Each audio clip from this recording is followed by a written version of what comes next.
أبدا.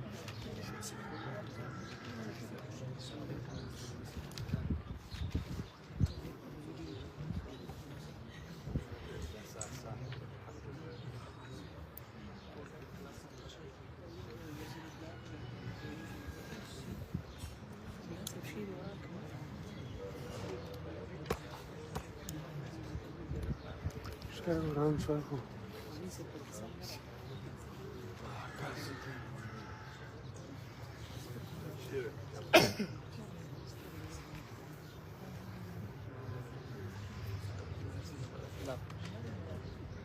هذه فصل في التصديقات.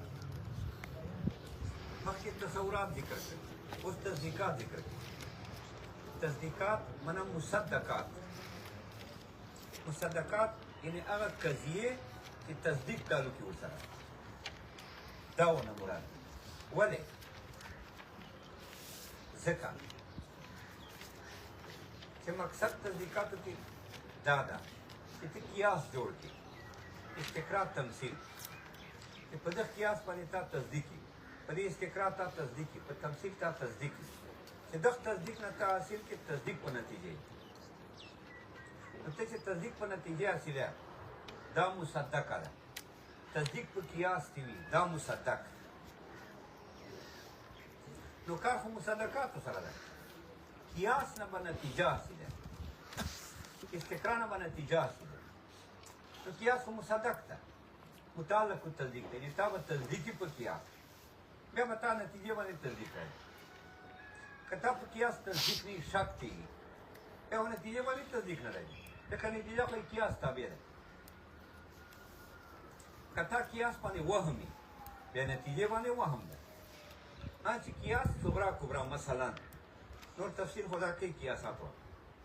صغرا کبرا مثلا چې دا مصدق وي تا تصدیق یې کړو بیا به نتیجه مصدقه ده، هغه باندې باندې تصدیق. نو فصل فی تصدیقات دا فصل ده په تصدیقاتو کې، په مصدقاتو کې. اوس مصدقات څه دي؟ تصدیقات دا بعضې داسې دي چې تمهیدات دي او بعضې مقاصد دي. تمهید قضیه ده، جزء قضیه ده، موضوع محمول. تقسیم په قضیه کې ده چې قضیه محصوره ده، قضیه طبیعه ده، قضیه مهمله ده. دا ټول دا مصدقات دي. نو بعضې داسې مصدقات دي چې تمهید په طور ذکر کېږي، یعنی مقصد نه دي چې جزء قضیه ده، قضیه ده، تقسیم په قضیه کې ده. دا چې دي مصدقات دي ټیک ته قضیه په دا مقصد خو نه ده که نه. مقصد ځکه یو قضیه نه خو کار نه کېږي، هغه خو ته نتیجه نه شي حاصلولی. نو قضیه، جز د قضیې، اقسام د قضیې دا هم مصدقات دي، خو دا مقاصد نه دي. ځکه دې نه مقصد نه حاصلېږي چې نتیجې باندې تصدیق کوي. اب بعضې داسې تصدیقات ذکر کوي چې هغه مقاصد دي چې قیاس ده، استقرار تمثیل، دا اوس مقاصد دي. یعنې دې نه قیاس باندې تصدیقي بس نتیجې باندې به تصدیق کوي، استقرار باندې تصدیقي نتیجې باندې به تصدیق کوي، تمثیل باندې به تصدیقي نتیجې باندې به تصدیق کوي. اوس قیاس، استقرار، تمثیل دې کې څه فرق ده؟ قیاس وګوره دوه مکلماتو نه جوړي. وجه څه؟ وجه دی چې قیاس کې درې اجزا پکار دي، یو اصغر، یو اکبر، یو وسط. دا وسط رابط دي، اصغر اکبر منځ کې رابط دي. یعنې اصغر یې هم ځان سره سنبال کړی، اکبر یې ځان سره سنبال کړی. نو چې اصغر اکبر یې دواړه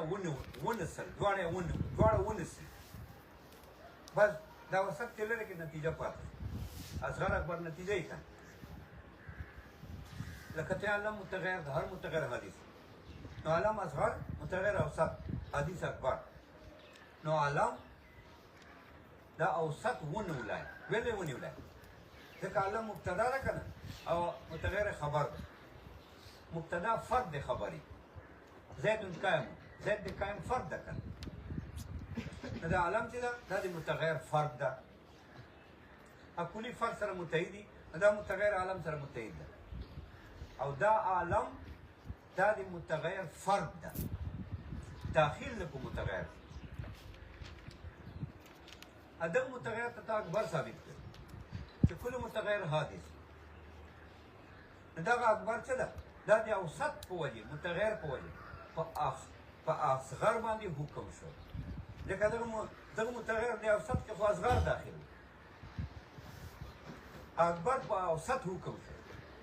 اوسط کې خو اصغر هم پروت و نو حکم د اکبر په اصغر هم ولګېده نو به دا نتیجه دا قیاس قیاس دوه مقدماتونه جوړي ځکه دې کې درې اجزا ضروري اصغر اوسط اکبر دوه مقدمې غواړي دوه مقدمه به مرکب وي اصغر اوسط نه بله به مرکب وي اوسط اکبر نه یو استقرا ده استقرا کې دوه مقدمې هلته دوه مقدمې خو هلته ورته قیاس نه وي داسې نه چې قیاس پتې نه جوړی قیاس نه جوړېږي دوه مقدمې به وایي کومې دوه مقدمې یو به ته تتبع کې د اکثر الجزئیات تتبع د اکثر الجزئیاتو کې دا یوه مقدمه دومه مقدمه ده چې للاکثر یکون کل اکثر پر حکم د کل نتیجه به وروځي یک کلي حکم به ته معلوم شي اول به تتبع د اکثر الجزئیاتو لکه ټوله تتبع ته نشي کولی په اکثر جزئیاتو پته ته ولګېده چې هر حیوان هغه حیوان چې دي فلانکای فرد یحرک فکه الاسفل دا چې خوراک کوي نو فکې اسفل چې ده دا خوځوي دا ته اکثرو جزئیاتو تتبع وکړه ټوله دنیا خو ته نشي کتلی چې دریابونه وګورې غرونه وګورې اکثرو جزئیاتو تتبع دې وکړه نو یو به تتبع د اکثر الجزئیاتو کې چې د حیوان اکثر الجزئیاتو ما تتبع وکړه یحرک فکه الاسفل یوه مقدمه دومه مقدمه ده للاکثر یکون کل اکثر پر حکم د کلي یعنی کل ژوندن تابع د اکثرو ژوند دا وایي چې کل د اکثرو تابع د اقلو تابع نه وي دا مظنونه خبره دا چې یقین نه دی دا دوه مقدمې دې وویل نتیجه دا وروتله چې کل حیوان یحرک فکه الاسفل عند المزح دا نتیجه وروتله دوه مقدمونه بعد داسې نه چې ته به دوه مقدماتو نه قیاس جوړی قیاس به نه جوړی په دوه مقدمې به ووایي نتیجه به وباسي یو تمثیل ده تمثیل چاته وایي تمثیل معنا مساوات دي جزئی سره یوه جزئی به بلې جزئی سره برابر کړي په علت کې بیا به یې برابر کړي په حکم کې نو تمثیل عبارت ده تقدیر الجزئی بالجزئی و مساوات الجزئی بالجزئی چې یوه جزئی بلې سره برابره کړي په علت کې بیا یې برابره کړي په حکم کې بس دا به نتیجه نو ته یوه جزئی تلاش وکړې چې مثلا خمر چې دي یسکرو دا نشه راولې بیا تا تتبع وکړه بلې جزئی مساوات ته وکړه خمرو سره چې مثلا بنګې دي هغې مساوات ته وکړه چې دا بنګې چې دي دا مې نشه راوړي یو خامر العقل عقل پټوي نو ګوره یوې جزئی تلاش ته وکړه هغې بلې جزئی تلاش ته وکړه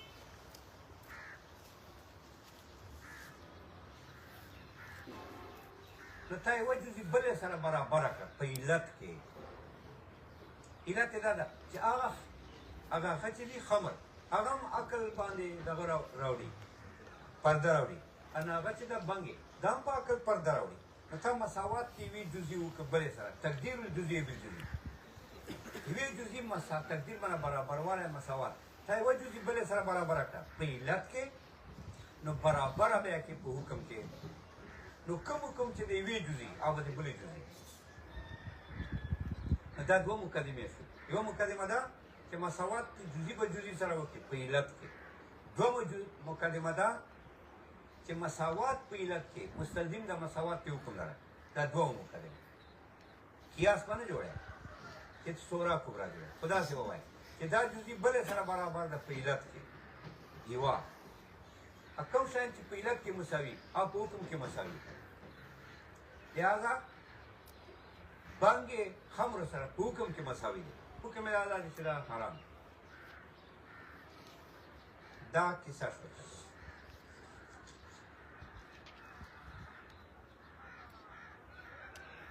التصدیقات القریة قول یحتمل صدق والکذب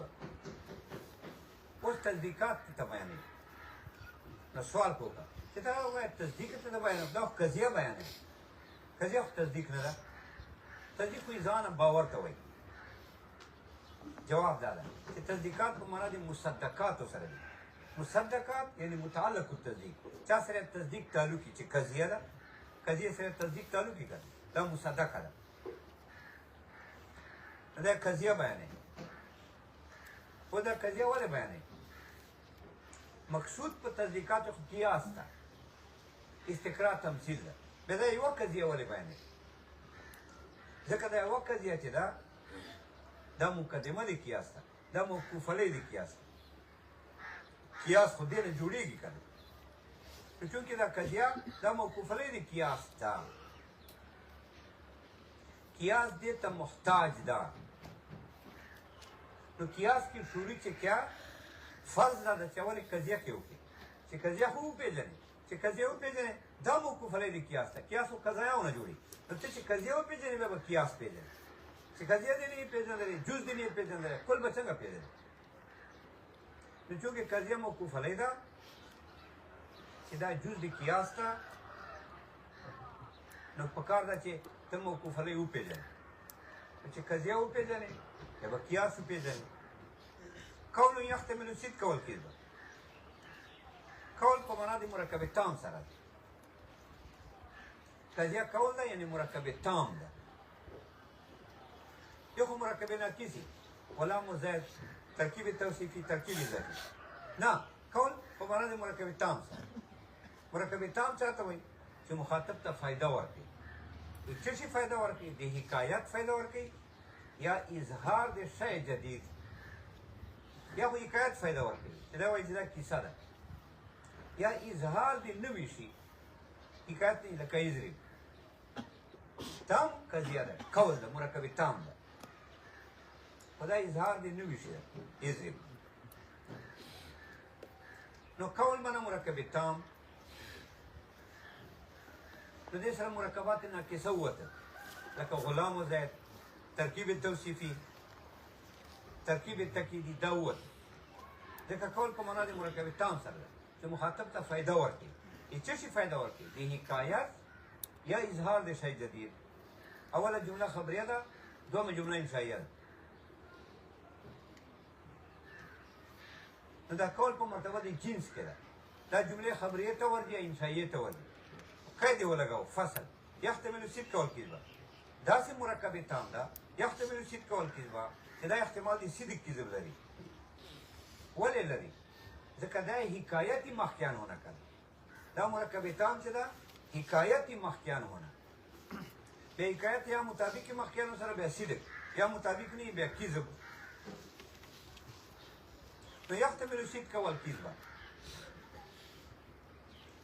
دا اصل کې تعریف بالاثر ده دا اثر ده اصل تعریف کې قضیه دا ده قول مرکب تام قصد بالحکایت عن الواقع دا قضیه مرکب تام ده مبتدا خبرې پکې مخاطب ته فایده ورکړي قصد بالحکایت عن الواقع چې دې سره مقصود حکایت واقع نه بس دا قضیه ده قول مرکب تام قصد بالحکایت عن الواقع چې دې سره حکایت مخکیان هونه اصل تعریف دا ده ادای اثر ده بیا حکایت یا مخکیانو سره مطابقي فصدق یا حکایت مخکیانو نه مخالفي فکذب نو دا صدق کذب څه دي دا اثرات دي دپاره تعریف ته کوي اصل تعریف ته کوي دا ما قصد بالحکایت عن الواقع چې سره مقصود حکایت واقع نه بیا که حکایت مطابق واقع سره بیا صدق که مطابق نه بیا کذب ځکه اثر یې دا ده دا تعریف بالاثر ده قول دا مرکب تام ده یحتمل صدق والکذب احتمال د صدق کذب لري دې سره انشاء ووته ځکه انشاء کې حکایت نه کوي فإن كان لكم فيها لثبوت شيء لشيء او نفي عنه فحملية موجبة او صالبة او دا تقسیم کوي په قضیه کې لکه قضیه خو ته ویله په دې قضیو نه قیاس جوړېږي قیاس کله قضیه حملیه نه جوړېږي او کله قیاس قضیه شرطیه نه جوړېږي کله حملیو نه قیاس جوړېږي او کله شرطیو نه قیاس جوړېږي حملیه لکه زید قائم شرطیه لکه کل مکان چې شمس طالعة فالنهار موجود دا شرطیه ده مقدم تعلیل شرط جزایی اوس چونکې قیاس قضیو نه جوړېږي قضیه خو عامه ده کله قضیه حملیه وي پیدا ته قیاس وایي حملي حملي المقدمات چې مقدمات یې حملیې وي اگر کله قیاس شرطي وي شرطي المقدمات هغه مقدمات یې شرطیې وي متصله منفصله الی اخره دیو چې دا قضیه دوه قسمه کوي یو قضیه حملیه یو قضیه شرطیه یو بدون قیاس ته جوړېږي اوس هلکه دا خو زه نه پېژنم حملیې څه مطلب ده او شرطیې څه مطلب ده وایي دا خبره په نسبت ده دا منځ کې نسبت یې مبتدا خبر منځ کې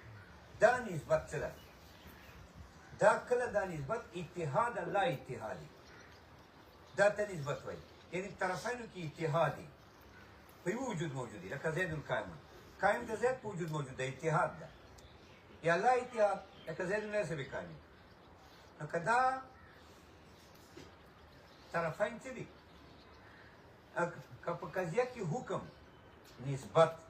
هغه اتحاد لا اتحاد الطرفینو کې اتحاد و لکه زید قائم یا لا اتحاد لکه زید لیس بقائم نو دا اتحاد لا اتحاد دا نسبت تام خبری حملی ده دې ته نسبت تام وایي مخاطب ته فایده ورکړي زید قائم اتحاد زید لیس بقائم سلب الاتحاد مخاطب ته فایده ورکړي دا ته وایي نسبت حملی دا ته وایي قضیه حملیه خو دا پسه چې د المنځ کې نسبت څه ده دا اتحاد لا اتحاد دا تعبیر کې ثبوت نفي سره ثبوت معنی اتحاد نفي معنی لا اتحاد زید قائم کې اتحاد ده زید لیس بقائم کې لا اتحاد ده نو که دا نسبت دا اتحاد لا اتحاد چې ثبوت نفي ده دا قضیه حملیه ده ځکه دا نسبت حملی ده دغته حمل وایي دا اتحاد نسبت چې ده لا اتحاد دې ته حمل وایي حمل معنی اتحاد لا اتحاد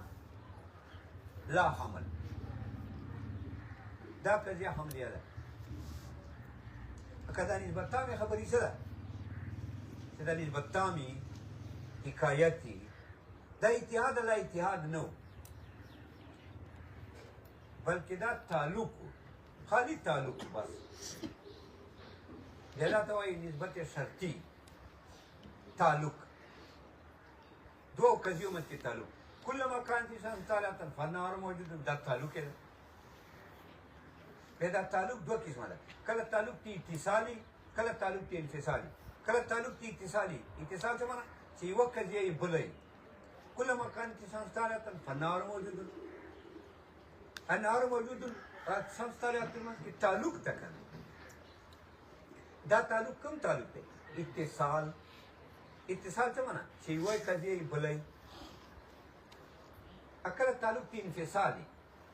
یعنې دوو قضیو منځ کې تعلق خو انفصال وه چې یوه یې بیا بله نه وي چې بله یې بیا بله نه وي الی آخرې لکه ته وایې دائما اما یکون العدد زوجا او فردا همیشه به داسې چې عدد به یا زوج یا به فرد العدد زوج یوه قضیه العدد فرد بله قضیه دواړو کې انفصال ده دا دوو قضیو کې انفصال ده دائما اما یکون العدد زوجا و اما یکون فردا نو که چېرته دا نسبت قضیه خو دې ته وایي چې دا مشتمل وي په نسبت تامې خبرې داسې نسبت یې تام وي مخاطب ته فایده ورکړي خبري وي حکایتي دا نسبت اصل کې حکایتي مبتدا خبر منځ دا نسبت تام که اتحاد علی اتحاد و دا نسبت حملی قضیه ته قضیه حمله وایي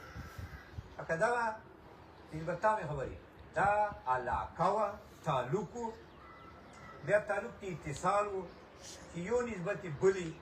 یا تعلق ته انفصال و چې یو یې بل نه وي چې بل یې بل نه وي بیا دا قضیه شرطیه لکه کل مکان چې سنسکارة فالنار موجود دا تعلق ته اتصال ده دائما اما یکون العدد زوجا او فردا دا تعلق ته انفصال ده چې وایي خو بله نه وي ښه دي ځکه یې ویله فإن كان الحكم فيها که چېرته حکم نسبت تامې خبرې فيها په دې قضیه کې د ثبوت شی نه شی دا ثبوت د شی او شی ته یعنې اتحاد اتحاد دی و بل سره لکه زید الکامل او نفي عنه یا نفي د شی او نفي د ثبوت وایي یعنې لا اتحاد فحملیة دا قضیه حملیه ده دا نسبت ته نسبت حملی وایي نسبت حملی چا ته وایي اتحاد لا اتحاد موجبتون او سالبتون کله به موجبای کله نسبت اتحاد کله به سالبای کله اتحاد زیدون کام لیس بکاری ويسمى المحكومين موضوعا والمحكوم به محمولا وسري اجزاء نامون التقي دا ټول قضیه حملیه ده دا نسبت حملی وای نسبت حملی چاته وای اتحاد لا اتحاد دا ټول قضیه ته حمله وای دا کدی کې نسبت حملی ده یعنی اتحاد لا اتحاد ده اوس اطراف د قضیه ته چوي د قضیه حمله اطراف ته چوي ويسمى المحكوم عليه اطراف یو محکوم علیه ده یو محکوم بی ده یو مبتدا یو خبر کدا سے وای محکوم علیه محکوم بی که مبتدا محکوم علیه کنه دا خبر محکوم بی نو ما اطراف ته وای محکوم علیه محکوم بی مبتدا خبر خو دې محکوم علیه ته وای موضوع په منطق کې وای سم المحکوم علیه او سما کېږي محکوم علیه په دې قضیه حمله کې محكوم عليه مبتدا دي ته وایي موضوعا في المنطق دا موضوع ده په منطق ځکه دا وضع شوی دی دپاره ده چې دی باندې محمول حکم وشي والمحکوم به محمولا او محکوم به چې خبر ده هغې ته محمول وایي ځکه دا محمول ده یعنې دا حمل ده په مبتدا اتحاد ده ورسره والدال على نسبة رابطة الدال په نسبت تامې خبرې باندې دې ته رابط وایي تسمیة الدال باسم المدلول دا منځ کې چې کوم نسبت ته که نه زید ولاړ دا چې ده دا نسبت باندې دال ده دغه دال علی نسبت چې دا وایي پښتو کې یا هی نهی وایي یا هوا کانه وایي په عربي کې زید هوا کانه دا ته رابط وایي د دال ته چې هوا کانه ولې تسمیة الدال باسم المدلول ځکه مدلول رابط ته اصل ربط خو دې دا پیدا کړی د زید القیمون منځ کې چې کوم ربط ته تعلق دغه ربط پیدا کړی خو دا دال چې ده هی نهی یا هوا کانه یا دا هم دې ته رابط وایي تسمیة الدال بنفس المدلول ځکه مدلول رابط ته چې نسبت ته کنه نو دا دال ته رابط وایي تسمیة الدال باسم المدلول والدال على نسبة رابط دال على نسبة رابط وایي وقد استعير لها هو وقد استعير لها هو تحقیق سره غوښتل شوی ده لها د نسبت پاره د دال علی نسبت پاره غوښتل شوی ده هو دا تحقیق کد تحقیقیه ده او دا هم جایز ده چې کد تکلیلي وي کله کله غوښتلی شي لها د نسبت پاره هو کله کانا کله هوا کله کانا کله هما کله کانا کله هم کله کانو وقد استعير لها تحقیق سره غوښتلی کېږي یا کله غوښتلی کېږي لها د نسبت پره هو لفظ زید هو قائم دا هو مستعار ده دا داله په نسبت استعاره څه معنی مجاز ده ځکه هو خو اصل کې ضمایرو نه ده هو خو اصل کې لغت په اعتبار ضمیر ده په مرجع دلالت کوي خو دا غوښتله شوې ده دلته په نسبت هم دلالت کوي نو په نسبت کې دا مجاز او اصل هو په مرجع باندې دلالت کوي وقد استعير واختلاف شوى لها للرابط بارا لنسبت بارا مجازا هو ځکه هو خو ضمیر ده خو دلته مرجع کې استعمال ده خو دلته دا مجازا مستعمل ده په نسبت کې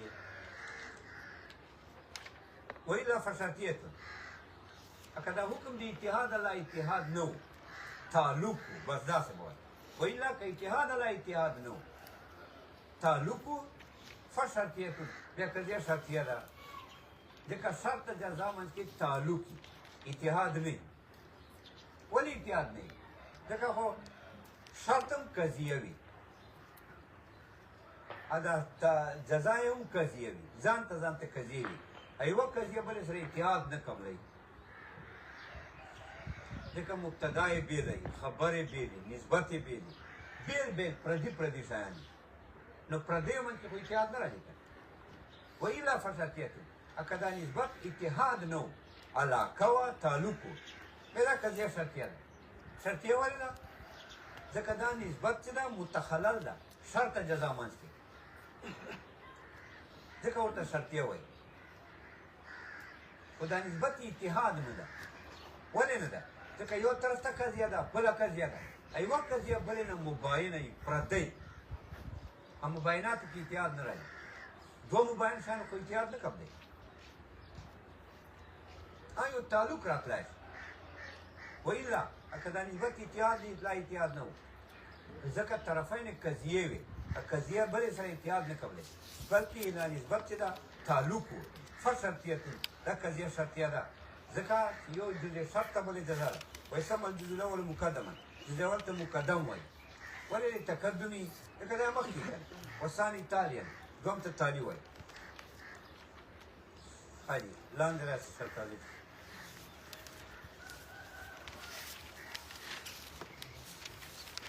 قول القاضي قول القول في وصف هذا الفن يقال للمركب سواء كان مركبا معقولا او ملفوظا اوس ساري دا خبره کوي چې ګوره تعریف ته قضیه مونږ کړی ده په قول قول خو مرکب ته وایي او مرکب نه مراد مرکب تام ده چې مخاطب ته فایده رسوي یا د حکایت یا د نوي شي اظهار نو قضیه قول ده یعنې مرکب تام ده کله جمله خبریایي قضیه قول ده یعنې مرکب تام ده چې مخاطب ته فایده رسوي نسبت تام پکې بولي مخاطب ته فایده رسوي بیا دا مرکب تام چې مخاطب ته فایده رسوي کله جمله خبریایي حکایتي کله جمله انشایي اظهار د شی جدیدي لکه اضرب نو تعریف ته قضیه وکړه په قول دا یو قول ده یو مرکب تام ده اوس ظاهر دا ده چې قول نه مراد مرکب ملفوظ ده چې خولې باندې وایي چې خولې باندې وایي چې العالم متغیر دا مرکب تام ده یعنې مثلا ظاهر دا ده چې قول نه مراد مرکب تام قول خو مرکب تام ده خو ظاهر دا ده چې قول نه مراد قول ملفوظ چې په خولې ووایي چې په خولې ووایي دا قول ملفوظ ده دا مرکب تام ده لکه العالم متغیر زید قایم دا ووایي حالانکه دې نه خو قیاس نه جوړېږي ځکه قیاس فرد اندراج ده قیاس خو پسه نتیجه ورکړي که نه چې تا چې ته د اصغر اوسط لاندې داخل کړي اوسط اکبر لاندې داخل کړي بیا به اوسط بیا به اصغر د اوسط په واسطې اکبر لاندې داخلي بیا به دا نتیجه دا فرد علم ده چې تا علم پرې اندراجي که نه چې د اصغر اوسط لاندې مندرج ده یعنې هغه نه فرد ده داخل ده پکې اوسط اکبر لاندې مندرج ده یعنی داخل ده پکې نو اصغر هم اکبر لاندې مندرج ده نتیجه دا راغله اندراج فرد علم ده علم خو خولې کې نه وي خولې کې خو علم نشته دا خو هسې آله ده انسان خو ټول آلات دي یعنې بې علمه ګوتې لاسونه وغیره وغیره عالم خو صرف روح ته نو خولې کې خو علم نشته بیا دا څنګه دا قضیه جوړېږي دې ته قیاس څنګه جوړېږي چې تا علم نه وي په قضیې، تا علم نه وي په اصغر، علم دې نه وي په اوسط، علم دې نه وي په اکبر، بیا به دا نتیجه څنګه ورکوي؟ دی وایي نه نه قول عام دی. قول ملفوظ ته وایي، معقول ته وایي. معقول هغه قول ته وایي چې د قضیې په عقل کې قول معقول، یعنې مرکب تام معقول چې په عقل کې پروت دی. نو عقل خو د علم ځای ده، نو عقل ته خو علم وي که نه چې دا اصغر ده، دا اوسط ده، دا اکبر ده، دا دې لاندې مندرج ده، اصغر اوسط لاندې مندرج ده، اوسط اکبر لاندې الی آخره. لہذا قول عام ده، قول ملفوظ هم ده، معقول هم ده. قول په ملفوظ او په معقول کې مرکب هغه د مشترک لفظي ده، یعنی قول ملفوظ پاره وضع ده مرکب تام، او معقول پاره وضع ده چې په عقل کې وي. لہذا مراد قول نه ملفوظ نه ده چې تو وایې چې لکه قضیه قول ده، قول ملفوظ ده، نو قیاس په ملفوظي اخلي کې خو علم نشته. یو ته څنګه علم راځي په دې چې د اصغر اوسط کې داخل ده، اوسط اکبر کې داخل ده، د نتیجې باندې علم څنګه راځي؟ دا وایي چې نه نه علم چې راځي خو عقل کې وي، قضیه چې عقل کې وي، چې هغه قضیه معقوله وایي، هغه نه قیاس جوړېږي. خو دا قول ملفوظ هم قیاس ده. هلکه دا څنګه قیاس ده؟ دا خو نتیجه نه ورکوي قول ملفوظ، ځکه تا علم نشته خولې کې وایي. جواب دا دی چې قول ملفوظ دال ده په قول معقول، قول معقول نتیجه ورکوي بذات، نو قول ملفوظ هم نتیجه ورکوي بالطبع. که قول ملفوظ چې خولې کې ووایي، هلکه خولې کې وایي قول ملفوظ، خوله خو د علم ځای نه ده، نو نه علم پته لګي، نه تا ته دا پته لګي چې اصغر اوسط کې داخل ده، اوسط اکبر کې داخل ده، بیا نتیجه څنګه ورکوي؟ جواب دا چې قول ملفوظ چې ده دا دال ده په قول معقول، چې ته خولې کې قول ووایي قضیه قیاس، هلته عقل باندې دلالت وکړي. قول معقول نتیجه ورکوي، نو قول ملفوظ هم نتیجه ورکوي بالطبع.